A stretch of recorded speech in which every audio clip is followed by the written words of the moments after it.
Timo. Yes. Leo uko area gani babangu? Leo niko Kismenti tena. Alafu leo tunachapa shughuli mpaka Buru.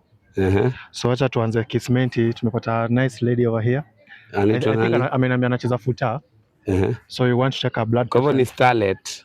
Yeah, something like that. Our own ule mwana anacheza tennis alikuwa anaitwa aje? Sijui Savannah Vere Sidika. That name, wewe alikuwa anacheza lawn tennis. So we have a lady here mwenye anacheza football. So we want to see our blood pressure. Tuone kama ako fit before acheze. Juu pale ukiingia unaweza hema kimcheza mchezo Feintula na story yako isha. Yeba.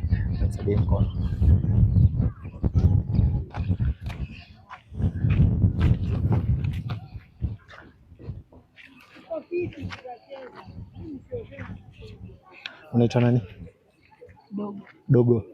Dogo yuko ngamzini shemu ananga time fulani akikaguza. You're a good football player, eh? Tutakumbaya. So I urge you to be silent.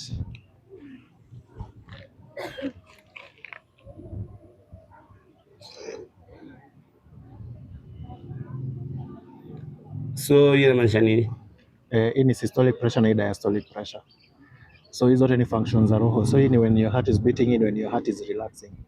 Na hii ni pulse. Pulse ni zile veins. Not veins but your heartbeat here. So 104/74, pulse 98. This is good pressure. So you're qualified to play football as much as you want. I usually expect this for athletes. Athletes wanakuwa na pressure poa sana. Actually there are at times when pressure iko too low.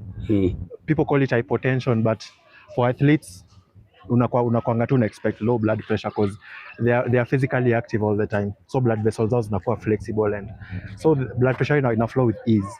So unaweza pata diastolic ya 50 ama 40, unaweza pata systolic ya 60. So hiyo si mbaya kwa athletes. Umesikia athlete? Wewe endelea tu hivyo. So athlete ball na pressure yako. Dogo endelea tunashughulikia. Bless up dogo. So thank you dogo. Have a